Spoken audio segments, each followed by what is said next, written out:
Okay, hello then. I'm Nick. Welcome to my channel, and thanks for checking us out.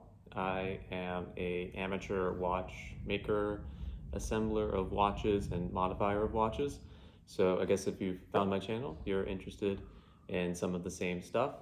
Today, I'm going to make a field watch, which means that it's a watch usually on a nylon strap. It kind of has like a military look, and it has a smaller watch case and some really highly readable numerals on its dial.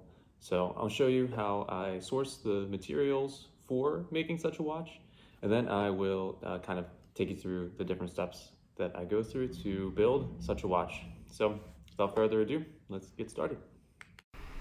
So before I show you this build, I wanted to take you behind the scenes and show you the planning process for building a watch. And it starts with a general idea. So in this case, I wanted a field watch.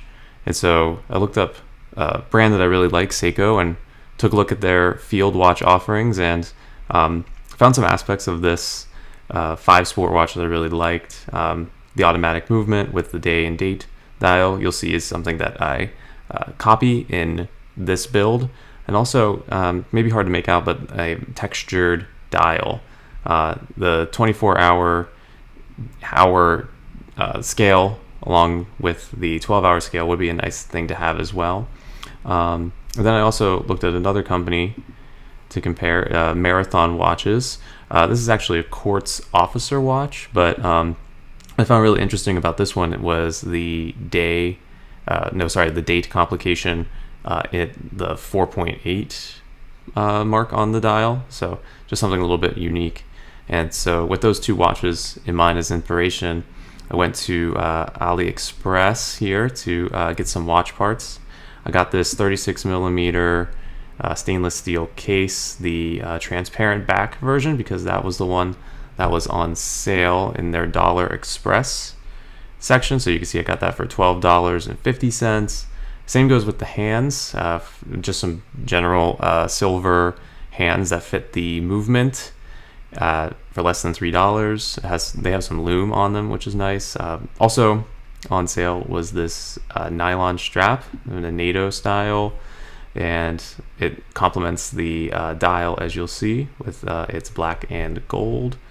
Then the movement, always the most important thing for the build, and kind of what I start looking for first, because a lot of the other components are shaped and sized according to the movement.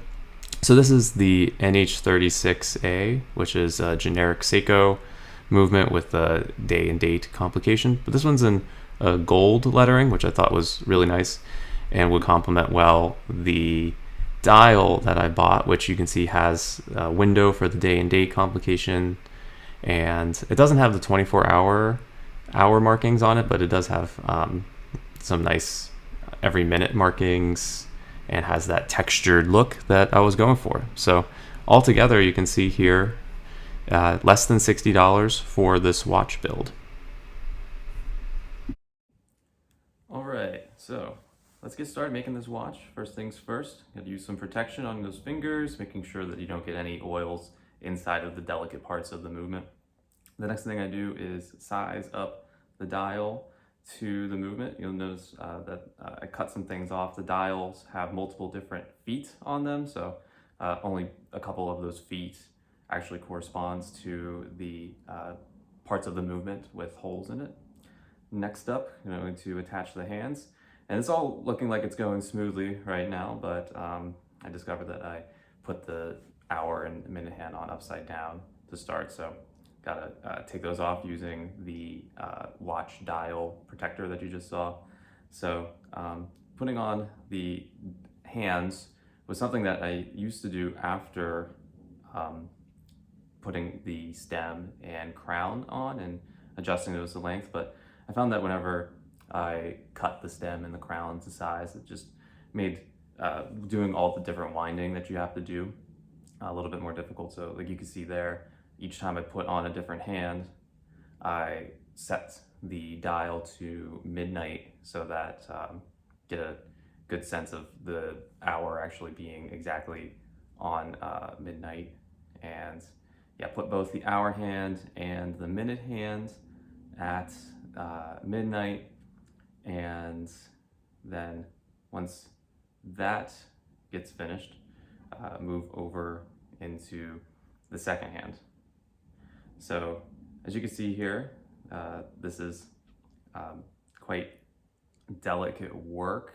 I read actually that the little stake or post at the top of the pinion that fits the second hand on an NH35 movement is 0.2 millimeters in diameter. So put some perspective on that. That's the diameter roughly of a wasp's stinger, or the diameter of a subcutaneous needle, such as one that you would use in like a pen for injections. So really, really skinny. As you can see here, the hats come off, getting really intensely focused in.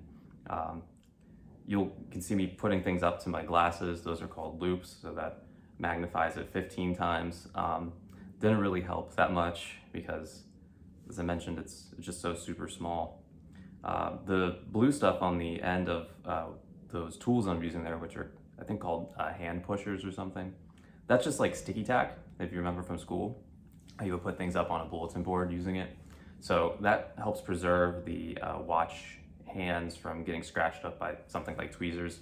As you can see in this slow-mo, or in this time lapse, I've used tweezers a lot too because it's just easier.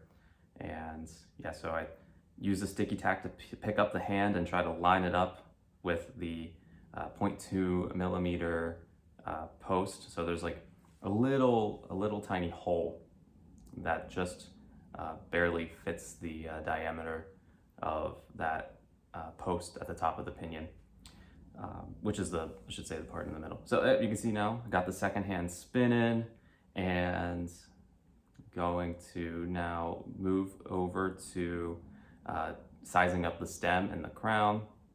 So this part is really frustrating because you got to flip the dial over to get to the part where you eject the stem and the crown. So when that happens, sometimes gets the second hand caught, and then you could throw off the whole process and you have to put the second hand on again. Fortunately, it didn't happen this time around. I was able to flip the movement over and put the stem in here. So putting this unmeasured stem and now using some calipers to measure how much of the stem I need to cut off for it to fit properly into this particular case so that the crown can screw in. So I cut the stem to size with some pliers, and now I'm just filing it down so that the crown will fit right, using a bulb blower there, you can see, to remove any dust before I insert the stem again, and it fits really well the first time. That's usually something that doesn't happen. You have to measure it multiple times.